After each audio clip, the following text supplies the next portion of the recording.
dalam firman Tuhan yang terdapat di dalam surat Amsal pasalnya yang ke-22 ayatnya yang pertama. Saya akan baca dalam Alkitab terjemahan lama. Dan untuk menghormati pembacaan firman Tuhan, saya jemput Bapak Ibu Saudara sekalian bangkit berdiri. Amsal 22 ayatnya yang kelima. Firman Tuhan berkata sebagai berikut dalam Alkitab terjemahan lama. Bahwa nama yang baik itu terlebih baik daripada kekayaan besar. Dan pengasihan itu terlebih baik daripada emas dan perak. Terima kasih, puji Tuhan, silakan duduk.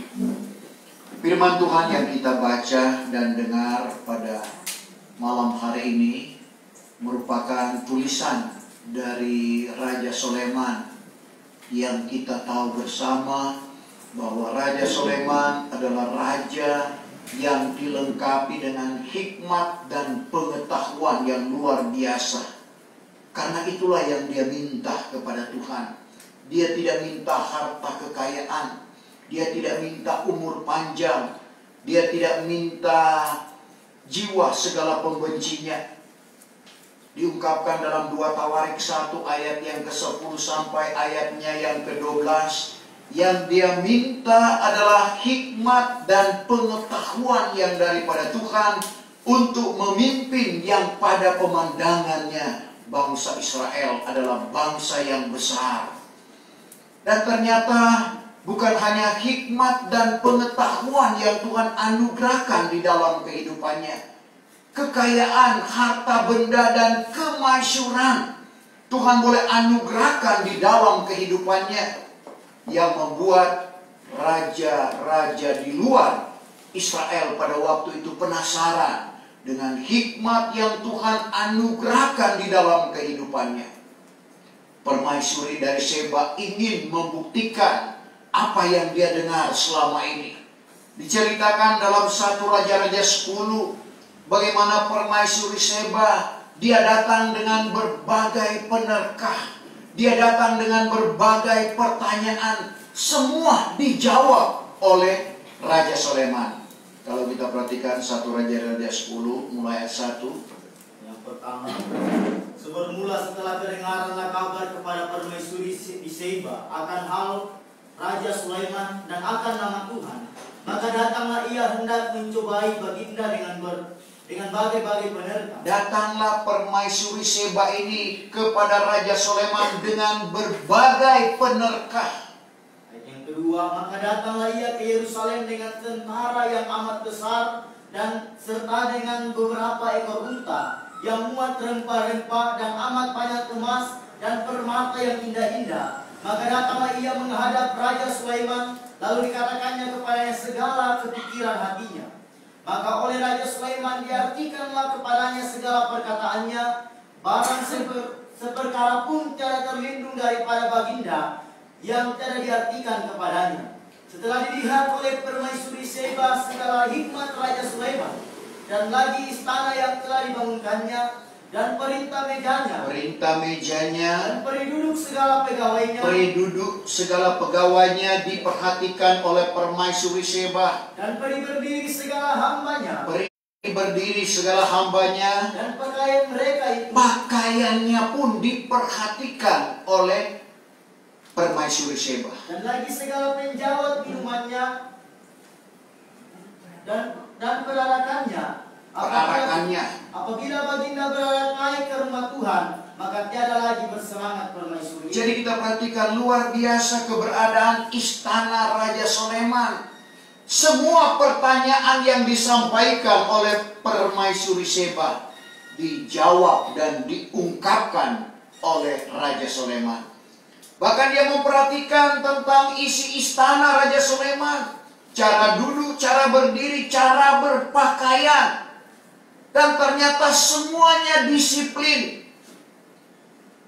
Jadi kita perhatikan bagaimana luar biasa yang Tuhan anugerahkan di dalam kehidupan Raja Soleman ini. Sehingga selama kepemimpinannya umat Israel tidak pernah berperang dengan bangsa manapun.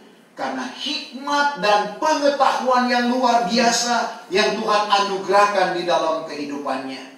Dan Raja Sulaiman menulis dalam 5 kitab syair dalam perjanjian lama yang dimulai dari Ayub, Mazmur, Amsal, Al-Khatib atau Pengkhotbah, Sirul Asar Sulaiman atau Kidung Agung. 3 kitab yang ditulis oleh Raja Sulaiman. Mulai dari Amsal yang berbicara tentang hikmat melalui pepatah.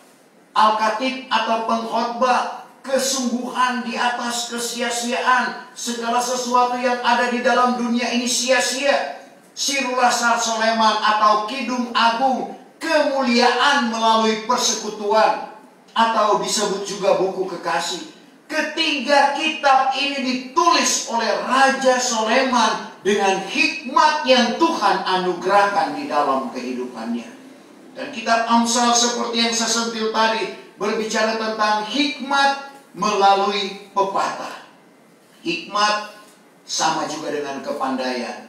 Pepatah adalah berbicara tentang peribahasa yang mengandung nasihat. Jadi Amsal ini berbicara tentang kepandaian melalui peribahasa yang mengandung nasihat. Dalam ayat ini nasihatnya bahwa nama yang baik itu terlebih baik dari kekayaan. Jadi kita perhatikan, nama baik terlebih baik dari kekayaan. Karena apalah artinya kekayaan kalau nama kita tercoreng? Bapak Ibu Saudara, karena harta bisa membuat nama baik orang akan tercoreng. Harta yang diperoleh dengan tidak patut, termasuk korupsi, kaya, tapi dihasilkan dengan cara yang tidak sebenarnya. Setelah ketahuan, malunya luar biasa. Jadi tidak salah apa yang dikatakan oleh Raja Sulaiman ini. Nama baik itu terlebih baik daripada kekayaan. Sebab itu kita sebagai orang yang percaya kepada Tuhan, kita harus jaga nama. Bukan hanya pada pemandangan Tuhan, tapi pemandangan manusia juga. Karena kita hidup dengan manusia yang lain. Kita adalah makhluk sosial yang hidup dengan manusia yang lain. Sehingga Rasul Paulus kepada jemaat yang ada di Korintus, dalam suratannya yang kedua, pasal yang ke-8, ayatnya yang ke-21, apa yang dikatakan di sana? 2 Korintus 8 ayat 21. Karena kami hendak memeliharakan nama. Karena kami hendak memeliharakan nama.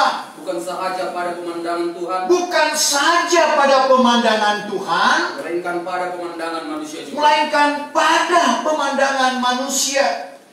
Sehingga kalau nama kita baik, Bapak Ibu Saudara, tentunya akan berkenan kepada manusia.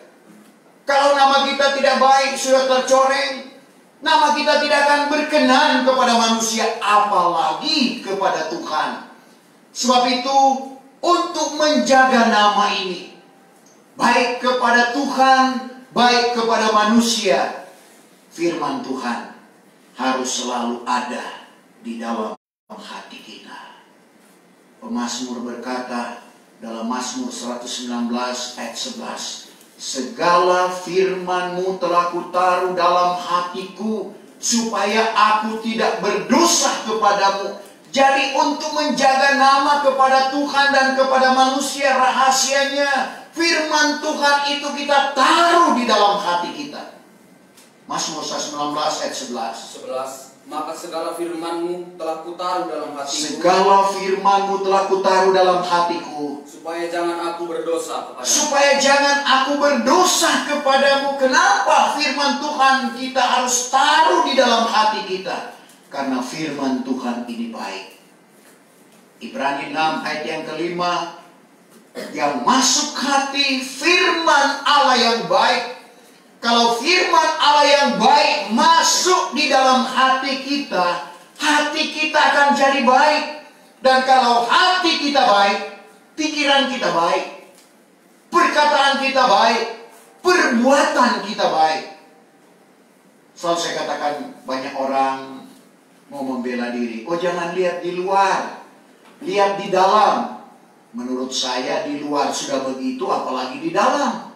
Karena semuanya bersumber dari dalam.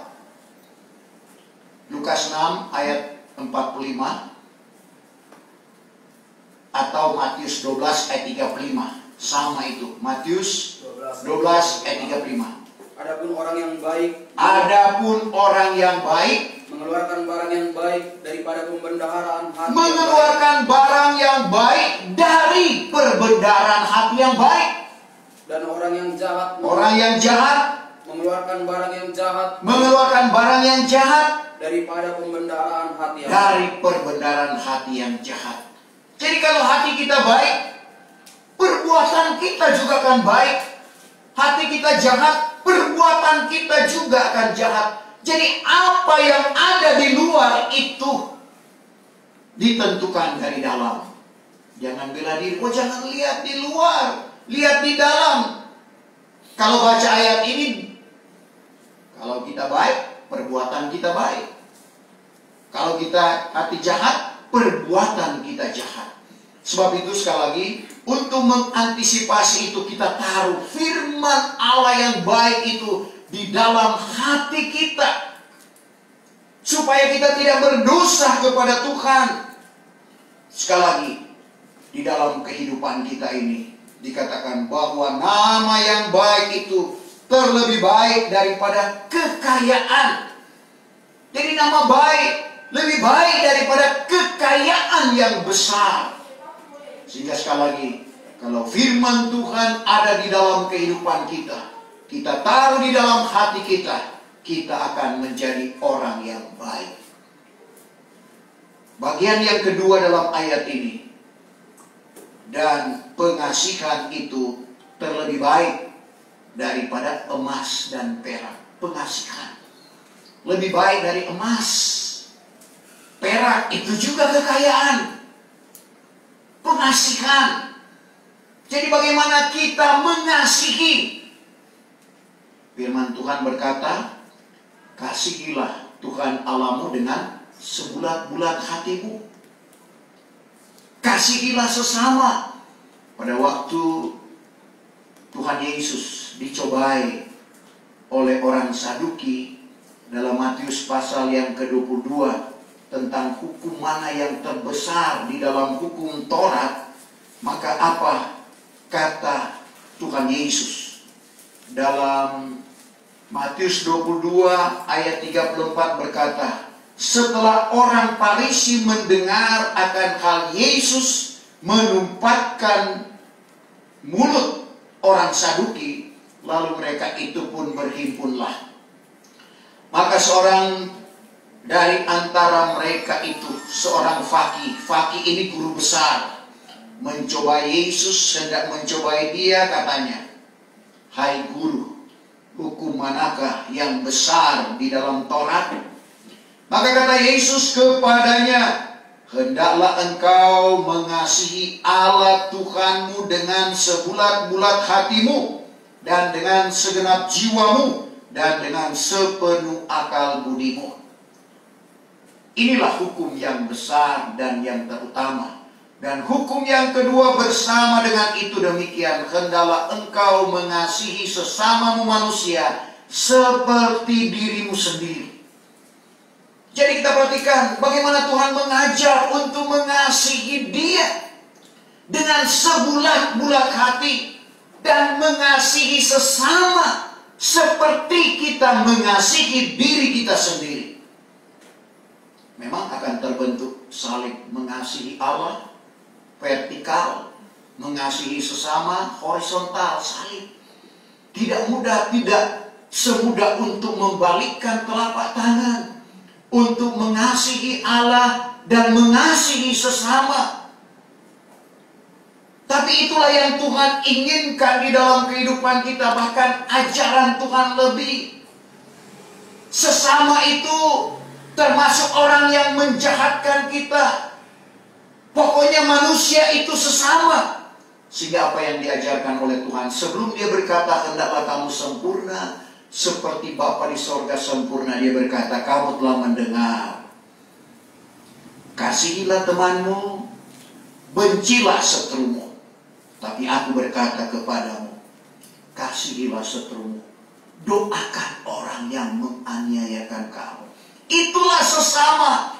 Itulah yang saya katakan tadi, tidak mudah untuk mengasihi sesama, apalagi yang membenci kita. Coba kita perhatikan Matius 5, 43, 44.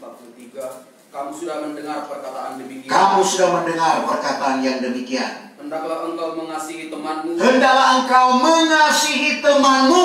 Dan membenci seterumu. Membenci seterumu. Tetapi aku ini berkata kepadamu. Tetapi Tuhan Yesus berkata kepada Bapak, Ibu, saya dan saudara pada malam hari ini. Kasihilah akan seterumu. Kasihilah akan seterumu. Dan doakan orang yang menganiayakan kamu. Doakan orang yang menganiayakan kamu. Tidak mudah. Kadang-kadang timbul kebencian, orang yang menganiaya seperti yang terjadi hari-hari terakhir ini, Bapak Ibu Saudara. Ini adalah penggenapan firman Tuhan. Karena apa yang mereka lakukan, mereka anggap itu berbakti kepada Tuhan. Yohanes 16 ayat 1 dan ayat 2. Tapi kita doakan Bapak Ibu Saudara. Yohanes 16 ayat 1 dan ayat 2. Pertama, segala perkara ini akan aku katakan kepadamu. Segala perkara ini aku katakan kepadamu, kata Tuhan Yesus. Supaya jangan kamu merasa siap. Supaya jangan kamu merasa siap. Maka kamu akan ditolakkan orang daripada rumah sembahyang. Kamu akan ditolakkan orang dari dalam rumah sembahyang. Bahkan waktunya akan datang. Waktunya akan datang, sekarang sudah terjadi. Bahwa barang siapa yang membunuh kamu. Siapa yang membunuh kamu akan bersangka ia berbuat bakti kepada Allah. Dia menyangka dia berbuat bakti kepada Allah. Dan ada 7 bidadari yang sementara menantikan dia. Itulah yang mereka pikirkan. Tapi firman Tuhan katakan, doakan orang yang menganiayakan kamu. Karena mereka menganggap bahwa mereka sementara berbakti kepada Tuhan. Jadi tidak salah firman Tuhan. Dan kalau ini terjadi, adalah penggenapan firman Tuhan. Sebab itu Bapak Ibu Saudara, tidak mudah kita mendoakan orang yang menganiaya kita. Tidak mudah kita mengasihi akan seteru kita. Tapi itulah kasih yang diajarkan oleh Tuhan. Kita akan memperingati bagaimana kematian Kristus. Kristus mati untuk menyelamatkan manusia, termasuk di dalamnya Bapak, Ibu, saya dan saudara. Tapi ada orang yang mati ingin mematikan orang lain. Tapi semua adalah penggenapan firman Tuhan. Sebab itu Bapak Ibu Saudara, mari biarlah firman Tuhan senantiasa menjadi terang di dalam kehidupan kita. Bahwa nama baik itu terlebih baik daripada kekayaan besar. Dan pengasihan itu terlebih baik daripada emas dan perak. Karena kalau kita mengasihi Tuhan, dalam Mazmur 37 ayat 25 dan 26, kita berhutang kepada Tuhan. Tuhan memberi pinjam kepada kita. Dahulu aku muda, sampai aku tua, kata Raja Daud. Tidak pernah dia melihat orang yang benar itu meminta sedekah atau menjadi pengemis. Tuhan menaruh sayang setiap hari, diberi pinjam. Coba kita baca ayat itu. Mazmur 37, 25, 26. Dahulu aku muda. Dahulu aku muda. Kemudian jadi tua. Kemudian jadi tua. Tetapi tiada pernah kulihat orang yang benar. Tiada pernah dia melihat orang yang benar itu ditinggalkan. Atau anak cucunya minta sedekah. Atau anak cucunya menjadi pengemis, meminta sedekah. Maka sepanjang hari ia menaruh sayang. Sepanjang hari Tuhan menaruh sayang. Dan memberi pinjam. Dan memberi pinjam. Maka anak cucunya keberkatan. Anak cucunya keberkatan. Tuhan yang beri pinjam. Apa yang ada pada kita adalah pinjaman Tuhan. Tapi kita bisa terbalikkan itu. Tuhan dikatakan dalam Amsal, kita perhatikan 19 ayat 7. Kalau kita mengasihi, orang miskin sama dengan kita memberi pinjam kepada Tuhan. Dan Tuhan akan membalas segala kebajikan kita. Coba Amsal 19:17. Barang siapa yang mengasihani orang miskin, Siapa yang mengasihani orang miskin, yaitu memberi pinjam kepada Tuhan, yaitu memberi pinjam kepada Tuhan, maka Tuhan pun akan membalas kebajikannya. Tuhan pun akan membalas kebajikannya. Kebajikan menurut Kamus Purwadarminta, sesuatu yang mendatangkan kebaikan. Jadi kalau kita mengasihi orang miskin, sama dengan kita memberi pinjam kepada Tuhan. Puji Tuhan, firman Tuhan datang sekali lagi bahwa nama baik itu terlebih baik daripada kekayaan yang besar, dan pengasihan itu terlebih baik dari emas dan perak. Saya jemput kita bangkit berdiri. Kita sempurnakan ibadah kita pada malam hari ini. Tak tersembunyi kuasa Allah. Orang lain Tuhan tolong, saya juga tak tersembunyi.